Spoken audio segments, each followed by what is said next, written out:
What is going on, my friends? I hope you are doing well today. The team at TRE wants to say thank you so much for all the support. Thank you for joining today. This is the Real Estate Podcast, and we want you guys to do us a solid. If you don't mind, can you help us get the message out? We believe that real estate can be for anybody, and we believe there's opportunities for people to grow with us. So if you can, please share, subscribe, like, comment. Thank you for being here on our journey, and we are going to continue to add as much value as we possibly can and try to shake up the industry. Let's dive in. All of these things, and understanding that you help facilitate that, and now they are part of the American dream, and they have a place where they can create memories that last a lifetime. All those great things. As a realtor, you're important. You're so important. They're looking to you for everything. You're the guy. Absolutely. And I think so. The financial, yes, the limiting belief, but I think what just absolutely squashed it was me understanding the human part of it too. That it wasn't about the money; it was about the people. And when I focused on the people, the money was unlimited.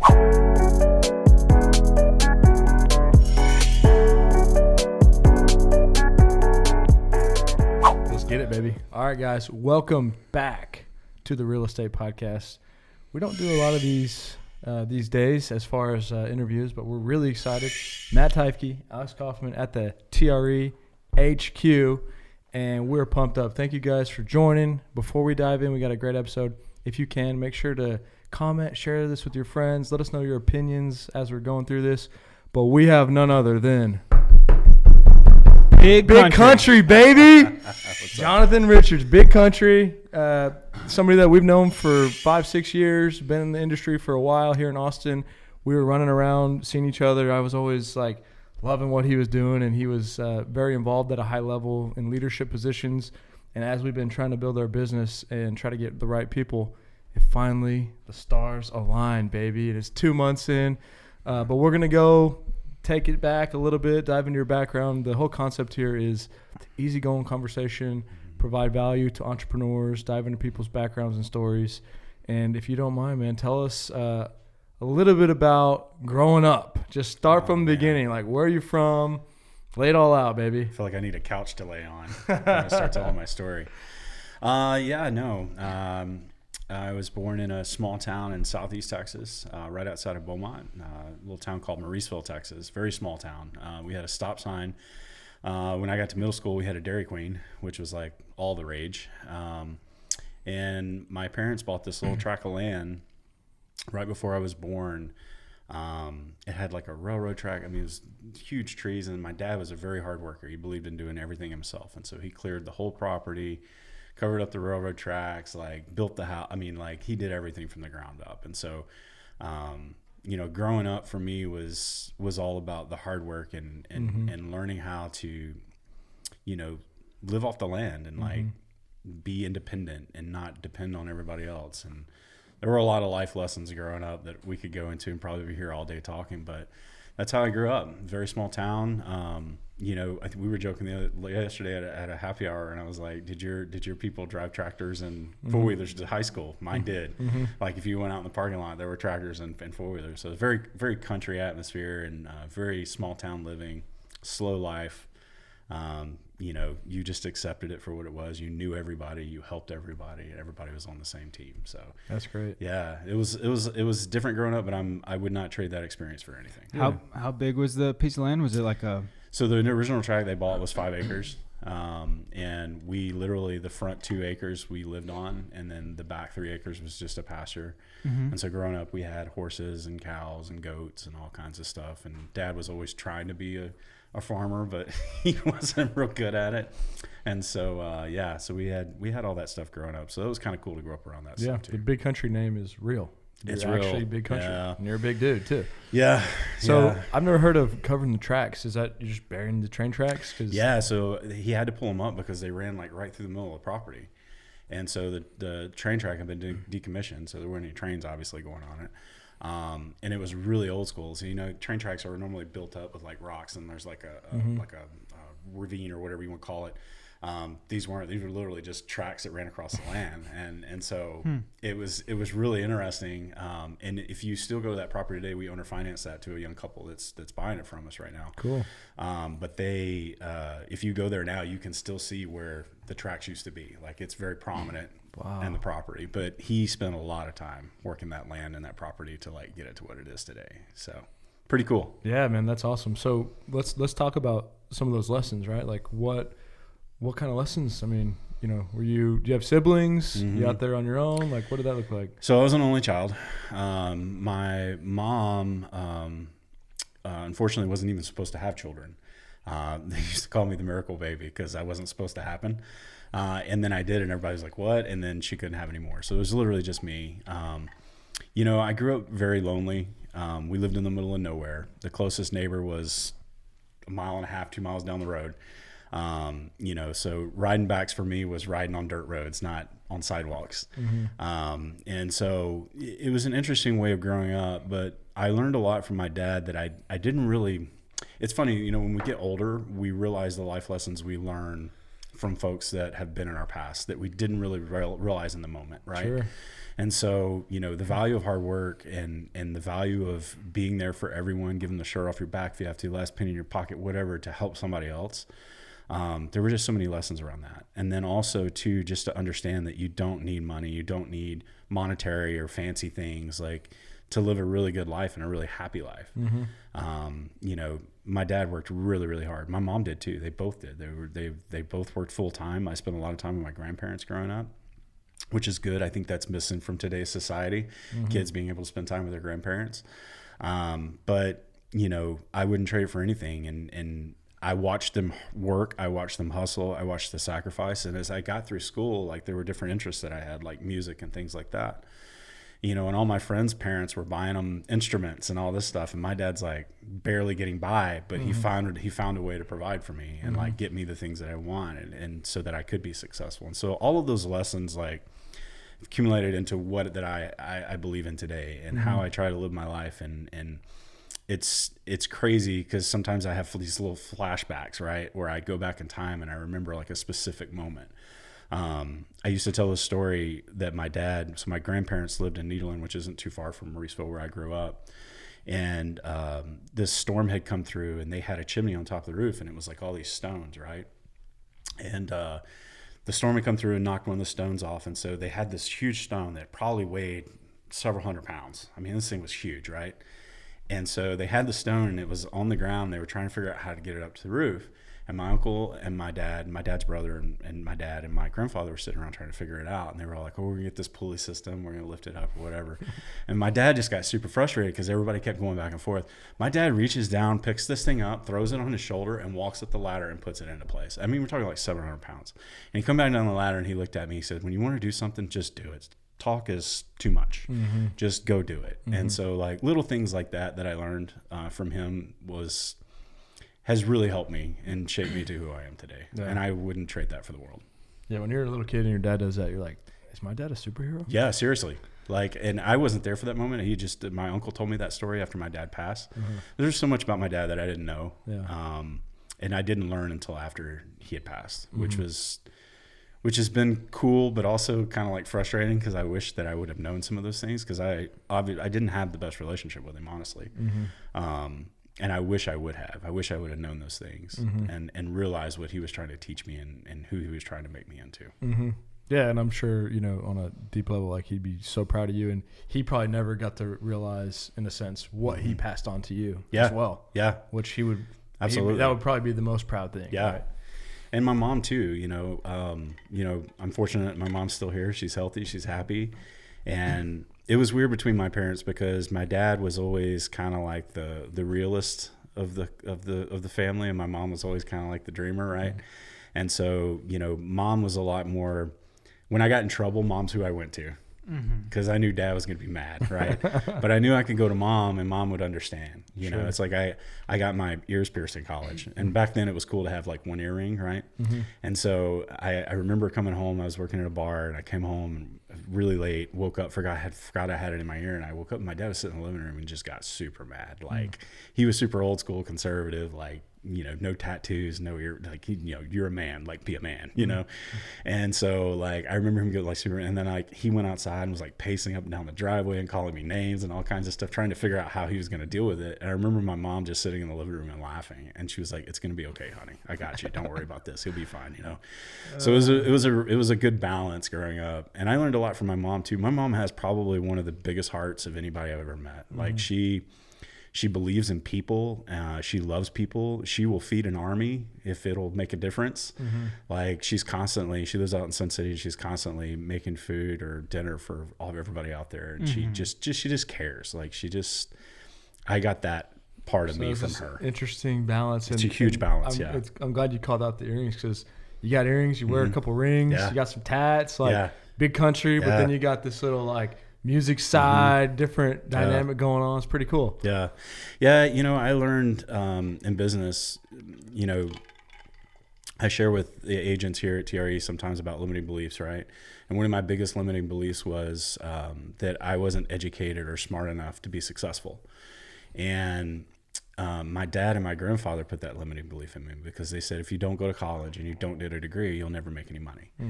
You'll never have a good job. You'll never be able to support a family. And so for years, I felt like a failure because I wasn't good at school. I just wasn't. And the honest truth is, I didn't finish school. I went to, and so, you know, and so for me, that limiting belief held me back for a really long time. And when I truly understood that I just needed to be who I was and authentic to myself, and get rid of that limiting belief, and that I could do anything that I wanted to do. I'll never forget, like, the first house that I sold. It was a new construction home to some friends of mine, or some friends of my, what would soon to be my wife at the time. They were paying double commission. So they were paying the buyer's agent like 6% or something like that. And so I was all excited. And so I literally sent a picture of my check to my dad, and I said, "See, I didn't go to school. Look at this. You ever gotten a check this big?" Like, I was all excited about that. You know what I mean? And so like, I think there's so much to being authentic into who you are. And even in the mortgage world, like one of my biggest mentors ever, he's like a second dad to me.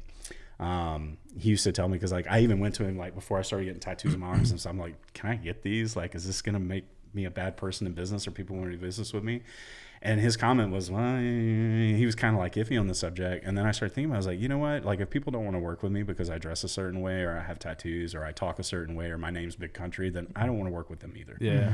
And so I just got to that point where I didn't care anymore. That's a big freeing point. Like, random example, but Dennis Rodman, right? Like, he was out there, dude. And like, people think he's nuts, but I like respect it. I'm like, dude, maybe he broke some barriers for some people. Like, that's what he wanted to do. And hey, he performed on the basketball court as good as anybody. Right? Absolutely. So that's a whole nother story. But just on that level, like that, I think that is, and probably me too, is you feel like you're held back in some ways of really being who you are. And if you can bust through that, man, like that's huge. That's the most important thing in life. It's huge. Yeah. It's huge. Biggest life lesson I ever got, and it's literally tattooed on my arm, is it is what it is. And I was listening, I'll never forget it. I was listening to this podcast one time, and it was Tony Robbins and TD Jakes. And TD Jakes was talking about all this stuff about like mindset and mentality and business and stuff like that. And he stopped like mid conversation, and he took a deep breath, and he goes, "Tony," he goes, "you know who the most dangerous person in the world is?" And of course, you know, Tony Robbins, "Oh yeah, what is it?" You know, and TD Jakes is like, "It's a person who says it is what it is." He said, because that person has realized that it doesn't matter what circumstances, it doesn't matter what's going on with them, it doesn't matter what problems they have, they're going to find a way to win. He's like, that's the most dangerous person in the world. And something switched in my mind at that point, and I went, wow, that's crazy. Like, instead of being a positive thinker, because I think positive thinking is BS, accepting things for what it is, and understanding that we can't control our circumstances. We can't control where we came from. We can't control how we grew up. We can't control what type of status, wealth-wise, we had growing. We can't control any of those things. What we can control, though, is where we're going. Yep. And so understanding that, not letting that bother you, that was a huge moment for me in understanding that. Yeah. Growing up in Southeast Texas and kind of living the country life, I mean, and deciding, you know, maybe school wasn't best for you, what were your next steps in taking that step in life? Man, We fell forward, we fell fast, and we fell often. And I fell a lot. Friends used to make fun of me because I literally would have a different job every week. Mm-hmm. Like I was trying new things. I was like, I worked at a news station, like on the morning team, like camera crew. Like I was working at Mr. Gaddy's. Like I was like like I had all these different jobs, and I was like, I just couldn't figure out where I fit in. And I got out of school as a music major. And I thought, man, it'd be really cool to go on the road and be a musician. So you did graduate and go to college? I went to college. I graduated high school, yes, but I didn't graduate college. Right. I left college my last semester. I was student teaching. And I remember going into a high school and having 200 kids and like looking at all of them. And then it hit me. I was like, no, I don't want to do this at all. You were going there to be a teacher? Yeah. Teach I music? I was a music ed major. And so I left that and I was like, I want to go on the road. So I went on the road and played, and it was awesome. And I got a lot of cool experiences for that. And I learned a lot about business from music too. That industry is huge in learning how to do business, because you talk about some shady stuff, man. Like you get real good at being like demanding and like making sure your butt is covered on everything. And like, it was huge life lessons in that. You played trumpet? Played trumpet. Yeah. I was a trumpet major in college. I feel pretty fortunate that God blessed me with some musical ability, so I can sit down with pretty much any instrument and figure it out. I'm not real good at it, but I enjoy doing it. That's awesome. Yeah. Go ahead. Well, I was just curious, like the band that you were touring with, are these people that grew up in your hometown? No, I met them. Actually, I was working at a live music venue as a bartender in Beaumont. This place, well, it was Antone's. So like we have an Antone's here in Austin. We had one in Beaumont, and I met them there. The name was Jive Train. They were a funk soul and R&B band. They were based out of Baton Rouge, Texas. And it was funny because like I walked up to one of them. I was in a music fraternity, and it just so happened the saxophone player in the group was in the same fraternity, and so we hit it off and we started talking. And he was like, "Hey, what are you doing next weekend?" And I was like, "Well, I'm bartending." And he's like, "Nah, get off, man. Come to Baton Rouge and play a gig with us. We'd love for you to come sit in." Nice. And so I literally just on a whim got in my truck, drove 3.5-4 hours to Baton Rouge from Beaumont, and jumped on stage with him. And it was like immediate magic. I was like, "Oh man, I crave this. I crave this like hardcore." And parents hated it? Oh no, my parents were cool with it. Okay. My dad was, Dad was always wanting me to like go to school and like have like a structured life. Mom was like super supportive, and Dad was supportive too. Dad always supported me in everything. He never said no. He'd question me sometimes, or make me question myself, or he may have an opinion about it, but he never said no. And I remember actually he helped me move to Baton Rouge. And when I left the band and I decided I didn't want to tour anymore, he came to Baton Rouge and got me. So I mean, he was supportive. Yeah. I think Dad too understood that sometimes you have to learn things the hard way. And I wouldn't say that I did learn a lot from that experience, but I did learn some things the hard way from it as well. So sure. I think, that was his way of like helping me understand and he's learn. like, I'm still here for you. Exactly. Yeah. You play music anymore? I don't really play that much anymore. I dabbled in it for a little bit when I first moved to Austin. But the fact of the matter is, if you're a horn player, there's just not a lot of money in it. And so while it's great to have that as a hobby, I'd rather invest my time in other things, and building wealth and family and all those things. Amen. So how did all that switch happen? So you wanted to tour and be a professional musician? Yeah. So I did it. I came off the road. I was on the road for about 3 years, came off the road, went back to the same bar that I had met the band at, and was bartending there. And I was doing it. It was a Christmas party. I'll never forget it. It was a Christmas party. It was a private party. And the guy that owned the company that was having it was an old family friend of my family. I didn't know that at the time. I didn't even know who he was. And we just struck up a conversation, and I was talking to him, and you know me, I'm pretty outgoing, very social. I'll talk to pretty much anybody, right? And so we were having a good conversation. And at the end of the party, he goes, "Dude, you were really good." He goes, "I know your parents, by the way." And I was like, "Oh, really?" And he told me his name and everything. And I was like, "Oh, that's really cool." And he goes, "I really like you, man." He goes, "You got a great personality." He goes, "I'm building this company." He goes, "Come work for me." Didn't even tell me what it was, what he did, the name of the company, or anything like that. And at that time, I was like, if you can get me out of this bar, that's what I was going to ask you. I'm all in it, were man. you kind of like going back to the bar? Were you like, back? Or yeah, it was almost like I was letting that limiting belief defeat me. Like I couldn't go do anything else. Like I had to stick to like jobs that I could just make some cash at and get by, And so when he approached me, I was like, heck yeah. And I remember I showed up that next week, I showed up in his office. I'm like, I don't even know what you do. Like, I have no idea. And he owned a mortgage company. He owned a mortgage company, and they specialized in log home financing nationwide. And so when he sat me down and he told me what they did, I said, dude, I don't know anything about mortgage or real estate or anything. He goes, it's perfectly fine. He goes, I didn't hire you for that. He goes, I hired you because you can talk to people. And so he sent me out on the road, and he sent me to like log home trade shows, like all over the country. And so my job was to help him set up the booths, get appointments for our loan officers, and then at night help take out log home companies and wine and dine them so that we could get their business as well. And so I learned how to like communicate and like business development and like those things like right out of the gate in real estate. How old were you at this time? I was 23-ish. Okay. 23, 24. At the well, That's I was pretty probably young to be well, doing. actually probably 23. It was probably 23 years old because I turned 21 in Baton Rouge and I came back for a year, so probably 23. Yeah. What percentage of homes are log homes? Back then, you'd be surprised. There was a lot. But also back then, too, building codes and requirements. And then from the lending standpoint, there was no NMLS or licensing system to be a loan originator. So anybody could be a loan officer off the street, right, and lend in any state. And this guy's company was a broker. It wasn't a banker, right? So he had all kinds of access to every state and could lend at every state and things like that. So it was kind of like the wild, wild west back then. So when I got in, I saw everything. So when 08 happened, I was like, oh, I get it. You kind of saw that coming, right? Something didn't seem right. Yeah, something wasn't right about this. This is too easy. Yeah. So I did that for a while, and then he decided he wanted to open a residential office here in Austin. And so I said, great. And he said, I want to move you to Austin and you can help me do that. I was like, great, let's do it. So he moved me to Austin. I was ready to get out of Beaumont anyway. Like, small town boy. I knew everybody. I was like, I'm done with this. And so he moved me to Austin. We had a small office out in Lakeway. We started building a residential mortgage. Again, I didn't know much about real estate or mortgage or even what a mortgage was, really. I mean, I just knew that I could talk to people and get business in the door, right? And so we came here and I started making connections with realtors. That's when I started making just a lot of the connections I still have to this day with vendors and title companies and all kinds of stuff. And so that really created that.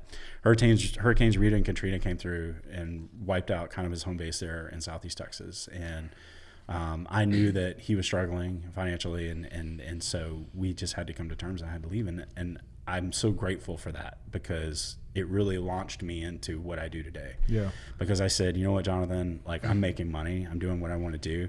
I'm making a living. I'm in Austin, Texas. How cool is that? I'm not leaving. And so I didn't. And I just made up my mind that I was going to go bartend or do whatever I had to do until I figured out how to be better. And so that's what I did. And then I got my real estate license. So you called out the is what it is moment, right? Mm-hmm. But you said you grew up kind of a loner in a sense, on your own. When was this like switch that you were kind of like, man, I'm good at this. Like, this is what, like, I am good at talking to people. I am good at being like, was that music? Was that on the trade shows? I think for me it was music. There's something about, you have different personality types, right? My personality type is if you put a spotlight on me, I'm going to shine. That's where I thrive. Like, I love being in front of people. I love to not only entertain, but educate and share just my story. Like, I think testimony is the most powerful thing in the world, right? And I understand and know how to communicate that. And so for me, that's what excites me about talking to people and understanding that. And the crazy thing is that I still have the lone side. Like, I can be by myself. People think it's funny, but like, I'll go to dinner by myself. Yeah. Like, I have no problem with that. Yeah, I'll go sit at a bar and have a cocktail by myself. Yeah, like, me too. I'm fine with that. Mm-hmm. It doesn't bother me. Like, I'm at peace with it. Mm-hmm. But I also love to socialize, and I also love to be in the middle of the crowd. And I love to be on stage. I love all of those things. Yeah, dude, so when you're in the middle, back up. Let Big Country do his thing. I mean, I can remember times with Job Training where we were on stage in front of thousands of people. You got put on a show. And it's like, it's funny too. Like, if you ever watch a band perform and they start dancing, trust me, they don't want to. They have to. Mm-hmm. It's part of the show. Mm-hmm. And so, like, I can remember being on stage nights where I didn't feel like being there. We'd been on the road for 10 days straight, and I was ready to go home and like sleep in my own bed. Yeah. But like, you still got up there to do it, and there was just something about that just drove me and made me crave it even more. Mm-hmm. I don't know how to explain it. No, we were, I mean, I'm enjoying this, right? And we do a lot of stuff on social media. Mm-hmm. Talking to one of our agents today, I'm like, you think I like doing this all the time? Yeah. No. Hell no. Yeah. But we do what we need to do. Yeah. This is fun. There's moments, but that's life, right? Like, not everything's perfect all the time, and you got these great moments. Well, and we're all human too, right? I mean, that's the thing is, like, I get people ask me all the time, like, how are you always so positive? Like, how are you always so full of energy? And the truth of the matter is that I wake up and there's days I don't want to have energy, and there's days I don't want to be positive. Yeah. But inside, my personal mission is to make a positive impact on every single person that I meet and come in contact with. Yeah. So I have to show up every single day. And if I don't, energy and emotions are contagious. So if I'm around those people and they're expecting me to be that way, and then I show up one day and I'm off, then that just creates this wave. And for me, that's unacceptable. And so that's real. I just wake up every day and I put on a smile and I make the best of it. Well, you do a very good job at it. Thanks, buddy. I was going to ask too, so leaving Baton Rouge, coming back to Beaumont, going back to the bar, you said that you had some limiting beliefs still kind of working your life. You got the new job with the guy you met at the party. Did something change there where you're like, okay, these limiting beliefs that I have are no longer, they don't apply. I can go out and do this. I can move to Austin. I can be a mortgage officer. I can, did that experience open your eyes up to the possibilities of everything? I think it started it. So, understanding that, because I had all these random jobs that I feel like anybody could just go out and apply for. They weren't like specialized jobs, right? And so now I was in like an industry that was like very special. I didn't know anything about it, but I understood that like, okay, I have these qualities, like I can talk to people. Maybe I can do this. And so I think it started me overcoming those limiting beliefs, but I didn't really overcome them until after I got my real estate license. And I started to understand that I was in charge of my own destiny, my own wealth, my own future, and that it doesn't matter what had happened before. There was a way to do it. Sometimes we have to see the tangible evidence in order to believe something. Yeah. And for me, when I saw that first check, that was it for me. I was like, I did this, and it wasn't that hard. Was that the first one, 6%? Yeah. That's a big one. That was my first deal. I had the same thing. I was delivering pizzas, Papa John's, and I was also working as a realtor. And I got like a $8,000 check, and it blew my mind, man. Yeah. I was like, I'm making like $600 a week here. Yeah. What the heck is this? I had that same. I can remember the bank I was at and when and my feeling and everything, and that was the moment. Like, wow. Yeah. And I think on top of that too, so yes, I got through that limited belief that I could make money and do anything that I wanted. What really set it into motion was the human connection part of it, and understanding that I can make an impact in people's lives and that I could help them in a way that not a lot of other people could, and exploring the different ways of doing that. Through real estate, we tell agents that you'll never experience a moment like sitting across a closing table from a first-time home buyer and being able to pass the keys to them, knowing that the financial risk that they've taken, all the work that they've put in to get to that moment, all the fourth grade report cards they had to give to the lender to get approved, right? All of these things, like, and understanding like that you help facilitate that, and now they are part of the American dream, and they have a place where they can create memories that last a lifetime. All those great things. As a realtor, you're important. You're so important. They're looking to you for everything. Like, you're the guy. Absolutely. And I think so. The financial, yes, the limiting belief, but I think what just absolutely squashed it was me understanding the human part of it too. That it wasn't about the money; it was about the people. And when I focused on the people, the money was unlimited. And so for me, I think that's what ultimately squashed it. But yes, that experience and that first mortgage company definitely started to squash the limited belief part of it. Did it kind of open up your mind to real estate too? Like, did you ever think real estate as a profession at all? Well, it's funny because before we moved me to Austin, I would come to Austin. His cousin was a loan officer, and I would come up here and stay with them. And I would sit with them while they were taking loan applications. So like I was listening and starting to learn like the mortgage process. And what a cool experience that was to be so young and like have somebody that was so skilled at what they did and like listen to them and how they talk to people. And like, then you start to get in those conversations, mortgage applications that have to do with like finances and like, financial planning and things like that. And so I'm starting to get those things in my head. I'm like, oh man, this is kind of cool. Like I kind of dig this a lot. And so I was just fortunate that I was in the right place at the right time with the right person who said, I like you for your personality.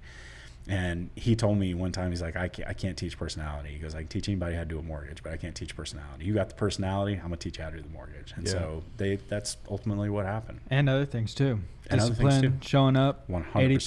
80%, you can't teach those things. No, you can't. I used to say all the time, like, it's not a job, it's a passion. Because if you ever wake up one day and it becomes a job, I don't want to go. No, I don't want to be that's there. That's why we do what we do, like, man. I want to wake up every day. And that's what I love working with TRE and you guys is like, you guys are the same way. Like, we're on the same wavelength. It's like, we wake up every day and it's not a job. Like, it's life. Let's go do this. Yeah, man. Like, it's fun, it's exciting. And, it doesn't, all the other stuff doesn't matter. So if I ever wake up one day and it's a job, love you guys, but I'm out. No, dude, it's funny. You know what I mean? I feel personally very, very blessed to have this industry because we got a lot of people that you could say we're the boss of. But, like, I don't want to be the boss. No. Cause I don't want a boss. I don't want to be a boss.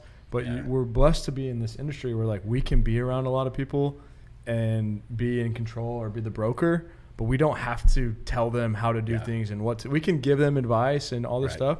We don't have to have 100 employees that we say, you got to do this. You got to do that. I don't want that, and I don't want to be that. And what other industry exists where you could just do that, right? Yeah. Probably some. But that's a blessing, man. Yeah, Jim Rohn used to say that the ultimate way or the ultimate leadership team, you never know who the boss is. Yeah, because everybody works in with each other, and everybody's on the same page and on the same team, going for the same goal and the same vision. So, who said that? Jim Rohn. Jim Rohn, yeah. Jim Rohn was awesome. All time, right? All time. Yeah, he was Tony Robbins' mentor. Like, I follow a lot of his stuff, or his company stuff online, and his quotes are amazing. Mm-hmm. So this is cool, man, because you've been with us for 2 months. We've known you for a while, but like we don't always get to have these conversations, and we get to learn more about you. We get to provide value to listeners. Yeah. But we all have similar backgrounds in certain ways, and like we're just these wild entrepreneurs, and we're putting it all together, baby. Yeah. And we got a great nucleus here. Let's talk about like the vision moving forward. Yeah. Like how do you view things? Like people don't really know what you do with us. Let's talk about some of that. Yeah. It's weird. Like I remember the conversation right before I came here. I just showed up here one day and you were here and we just sat at the kitchen table and we just had a talk, and I'm so thankful that you just let me vent, because there's no telling what I said, and it probably none of it made any sense at the time, but you listened. And that was so cool. And I think that's the moment I realized, why am I doing what I'm doing? Like I need to be somewhere with like-minded people. Mm-hmm. And so I think, coming here and, what you guys brought me on to do is ever evolving, I think. I hope you guys would agree. We all had kind of an initial plan, and that's the great thing about this team, is that we just pivot and shift to make it work. Mm-hmm. And so, coming in, working with the agents, helping with education, helping initiate some of the projects and some of the different things and departments that we want, helping, the coaching program and really leveling that up. And then, to conversations like we had in our morning meeting this morning, like there's so many things. And I think it's really cool to just be a part of that. Yeah. And it's funny, I've been involved in a lot of high-level meetings. I was at the association for a while and things like that. And you go into some of these meetings with these guys or people, guys, gals, everybody, right? And there's like this certain like mindset in those meetings. Ours are different. Ours are like vision meetings. Mm-hmm. Theirs are like, we got to get this, this is a new initiative kind of. Like ours are like, we're not thinking about tomorrow. Yeah. We're thinking about 20 years from now. Yeah. And so, it's just a different style. And I think the vision here, and I hope you'll agree, is like you have this vision, and like we're just all on this path, and we joke about there being no roads, but there's not. No roads. There's not. Like we're like paving our own way. Yeah. And I just think that's so cool. Like and there's nobody doing what we do. And that's important. And also like it's at least to me, like this is a journey. We're not just trying to get somewhere to sell this company and retire. Like this is life. Like we want everyone to just show up, and we have a goal. Yeah. And it's important that we constantly push forward, but really like it's just part of the process, like loving life, like show up every day and don't feel like you're at a job. There's a clear goal, and like regardless of if we make that or happen, we're going to know that we tried everything we could. Yeah. And that's really what matters. Yeah. It's probably just a different initiative too, right? So like our initiative is for everybody to thrive. 100%. And that's what we're trying to figure out is like, what can we do? The next initiative is to accomplish the initiative of getting everybody to thrive and have everything that they need. Everybody, not just agents, everybody at TRE, all of our partners, all the companies, getting it all to work and grow together, as opposed to the initiative of maybe, hey, our margins need to increase by 2.3% this next quarter. Yeah. Those are boring meetings. Yeah. And it's fun, man. And he's got a great video that we released. It's like a promo. Yeah. We're driving the truck around and stuff. You guys should check that out online. Yeah. But yeah, man, we got to enjoy this process. Yeah. And it's been a big addition for us to have more people in the room. Our boy Chris is traveling right now, but he's a big part of this too for the machine. But man, we just do the best we can. And from the outside, I just love that people just don't understand or they judge us. But what we're doing, we don't really care. Yeah. Real estate's such a lonely business. It is what it is, baby. And I think it's cool that we're not lonely. Yeah. Like when you come here, you're on the team. It's like we have agents. Like we partnered up with an agent and got on a call with a developer for her, right? To help her look like a rock star. We have another agent that's in a contractual situation right now, but we got her back. Like we're all on the same team and we're all going towards the same common goal. And I'll be honest with you, like there's just not a lot of brokerages that do that.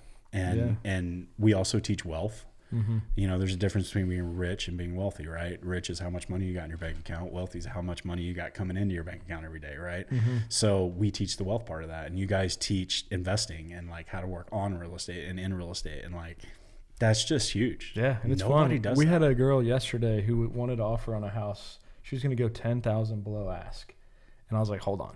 And I called the agent. I go like 45 under ask. He's like, yeah, we might be able to do that. And I'm like, there you go. Yeah. Do that price. Yeah. And for a $15,000 cap on your commission and you come and you partner on that, right? Yeah. There's some value here. Absolutely. And everything that we're doing. Yeah. And all these different components. There's also not a lot of brokerages out there that have things like a wholesale team and like all these other aspects that we have at TRE, the construction and the funds and all that kind of stuff. So nobody does that. Yeah. Most brokerages just teach you how to go out and work with buyers and sellers, and you're a production number to them. You're not even a name or a person. You're just a production number. I think that's probably the biggest thing that always bothered me about brokerages and different places that I've been is you were just a number. Like to them, it's like, how much can this guy produce? That's what you are to me. You're not Matt. Yeah. I don't know you. I don't know your family. I don't know your kids. I never spend time with you. You're just a production number to me. And we're not that way at all. We're not that way at all. Yeah, we care a lot, man. We definitely do. A lot. To the point where it hurts. I mean, when people leave, it's like, dang. Yeah. And that's a whole nother topic, but we've had a couple people leave that I'm like genuinely affected by, and I'm still working through that, right? Yeah. Like, man, like that's hard. And everybody has their own, everybody has a journey and a path. And sometimes that path is us, and if it's not, then maybe that's better for both parties. Yeah, it is for sure. And we support that. And all I think about is like, what can we do to be better? Yeah. Like I genuinely ask everyone who leaves, like, can you give me some honest feedback on what we could have done to be better? Yeah. And just so everybody's listening to this, I can attest to this because we have a group text message and it's just constantly, what can we do to be better? What can we do to better? New ideas, new initiatives. How can we make this work? How can we make that work? Like we're constantly brainstorming and thinking. Yeah. Like, and even if we have something and it's working well, great, it's working great. How can we make it work even better? Yeah. Like that's the magic sauce, man. That's the magic sauce, 100%.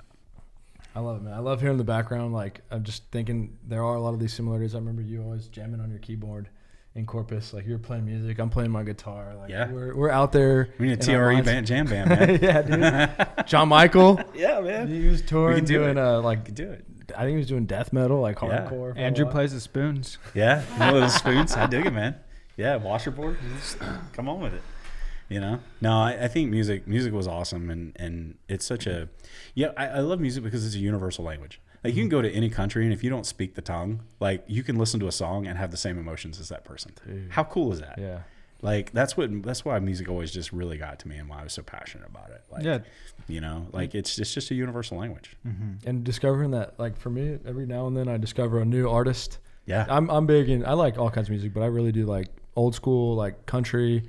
And I remember like finding about Childress and like Stapleton and Zach Bryan, like these guys. I'm like, dude, I didn't know this. Jinx, like, dude, I didn't know this hits the soul, man. And to listen to their stories too, like like Stapleton was a songwriter. I mean, there's so many songs on the radio that he wrote that I had no idea until he actually came out and was like a producing artist. Right. I was like, holy crap, you wrote that song and that song and that song. And then he put out his first album, The Traveler. And I was like, wow, like this dude is hardcore, So like hearing that, and that's universal too. You can go anywhere and everybody's going to have that same experience. I think that's human connection is so important. Yeah. It's so important. And so however we can connect with someone, whether that's music or through real estate or anything else. Like it's imperative that we do that. We miss so much of that. COVID, man, that's a whole nother conversation too, but there's so much fear in our society now, and the human connection has been lost. And I fear for that. Like it keeps me up at night, like our kids. Sure. Like in the social, anxiety and the psychology behind that and what they've been through. Like it's just different. We were talking about last night, like our generation was outside playing and from daylight to dark, right? And like we saw our parents maybe twice a month because we were just out playing during the summer. But now everybody's like, it's just a different world. It is weird. Someone posted this, like, I don't know if our parents knew how far we rode our bikes in the 90s. Yeah. I was like, that's pretty funny. We did. We rode them like 10 to 15 miles. Like. Yeah. And if they told you not to go somewhere, you went there. They're like, don't ride your bike across the highway. You better believe I'm riding it across the highway. That's happening, right? I feel personally like everything that's happened in the world, I don't know if you guys sense this, but I feel like people have been, like most people, this is what I feel, have been humbled. Like a lot of people have been humbled. And it just seems like overall there's this new mentality that exists of like, people not necessarily trying to be better than everybody. Or it's like, dude, we all went through something. Yeah. That was something. Do you feel that? No, I would say it's the opposite of that. Really? Yeah. There's a whole lot of stuff going on where people don't seem too humble. Yeah. I don't know, man. Just like yesterday, kind of a like happy medium I was like outside and like all my neighbors came out and we were all talking. It's like people just seem a little more. Yeah. What I will say COVID did was it brought families and the core family back together because they had to spend time with each other. So you had parents who were like actually learning things about their kids that they probably didn't know. Yeah. Right. And so it did bring that back together because it forced us to actually interact with one another in our core family. True. Right? And know what's important. So that's pretty cool. I also think it shed a light on home ownership as well because they were stuck in their houses. Yeah. And so, is this house really good? I mean, we had people that were buying houses from agents and saying, I need a bigger space, or this space we actually just realized doesn't make sense for us because we're having to spend so much time here. And so like, I think it really did focus on a lot of things and it helped us, and technology was great. We learned a lot from technology too, and how we can leverage different platforms and tools. What I'm concerned about is that we're still using those and we're getting away from this, like face to face. And that bothers me. Right. Our kids learning on Zoom. I'm sorry, that's just my personal opinion, but they should be in a classroom. It's going to be meta. They're going to be literally Oculus. in the metaverse. Well, this is the machine, so. That's the machine. Here's the machine if you want to know what it's going to look like. Inside meta. Millions of colors. Yeah. But it seemed like, to me, like, there was just a lot of lavish, like, everybody was out and spending money, and you go to the restaurant, it's just, and everyone was so self-centered for a while. Like, at least when I was downtown and doing stuff, I was like, man, everyone's just making money. Everyone's just spending and being lavish, and then it all kind of went to a halt. Yeah, I think the worst thing was fear, and it taught us as a society to accept fear. And my personal belief is fear is an emotion. We can control emotions. If you're fearful of something or scared of something, there's a way to overcome that. And so I think though, as a society, we have so much fear now of everything that it's a problem. One of our core values, baby. I can no see fear the attitude. I can see the humbleness. I think industries, businesses, people, the world got humbled that what you thought you could do was taken away from you like that. 100%. From everyone. No, go outside. You can't sell sandwiches anymore because of this. Right. No, you cannot do this. And I think a lot of people realize maybe they didn't have as much control as they thought they had. Well, they realized that they took a lot of things for granted, and it was a good life lesson. I think so. But it's back. We're back, baby. Yeah, we're back. We're doing it now. It was crazy, man. So. You're like my kids probably never gonna know anything about it. I mean, we'll be like, what was that like? Yeah, we have to talk about it. We survived COVID. They're gonna be learning about it in their history books. And they're like, we were there. Yeah, it's like our grandparents saying like they went through World War II or something. It's like or the Great Depression. Like it was a thing. It's gonna be in the books. Now we're gonna be that generation that has that to share with our kids. Dude, we're growing up fat. I'm freaking 31, and I was talking to Damon yesterday. You guys are babies, man. Damon's talking about my elementary school looked like a prison, and I'm like, dude, He's like, well, you went there 25 years ago. I was like, shit, 25 years ago? Okay, now you're making me feel really old because I'm like at least 10 years older than you for sure. So, yeah. Anyways, but it's fun, man. We got a lot ahead of us. I'm glad we got to dive into a little bit about your background, and we appreciate it. And we're very blessed that you're on the team. I'm very blessed to be a part of it. And I say this as genuinely as possible. This is probably the coolest thing I've ever done. And I've been very blessed to have done a lot of cool things and be in a lot of really cool experiences. But like watching us grow and watching us put ideas into place and they work. Yeah. And yeah, there's no other feeling. You make it getting started, brother. And you make it cooler. And that's the vision. And I know you said this last night is like, if there was something you weren't comfortable with, you would tell me. And, if this feels like a job, you'll leave. And that's the whole thing is like, let's make it never be that for all of us. Like we're in the same position. Like we don't want that either. Well, we think alike. And I think that's key. Yeah. Our agents think alike. They're like our biggest raving fans and we love them and they love us and we're all in the same team and we're working together towards a common goal. And there's nobody doing what we do, baby. Stay tuned, baby. Stay tuned. Do you have any, before we leave, do you have anything you'd want to leave everybody with? I'd say the biggest lessons I've learned are obviously it is what it is. KISS, everything. Keep it simple, stupid. Use common sense. Like follow your heart, but take your brain with you. I think that's probably the hardest one to grasp. Is like, yeah, you want to follow your heart and listen to your intuition and everything, but take your brain with you. Like, be smart about it, and just make decisions that are about you and stop worrying about everybody else. Like, the only person in life you have to please is you. And if you don't accomplish something, stop pointing the finger at everybody else and go look in the mirror because you're the one that's stopping you from getting what you want. And yeah, I think if I could leave everybody with that, be you. Just be you. Be you, baby. That's it. Big Country, the Real Estate Podcast, TRE. Stay tuned, guys. This is a little insight on what's going on, and we're going to look back in 10, 15, 5 years, whatever, and it's going to be great. So thank you all for all your support. Big Country, huge addition to the team. Guys, if you can, make sure to get this message out to people. Reach out if you want to be about it. We need more help. We got big goals, and we need more people. And hopefully this gives you some insight into what it looks like here. Comment, share, subscribe, whatever you can to help. We appreciate it. Come by anytime. Much love. Keep hustling. Let's get it, baby. Let's go. No See you next time. roads. No roads.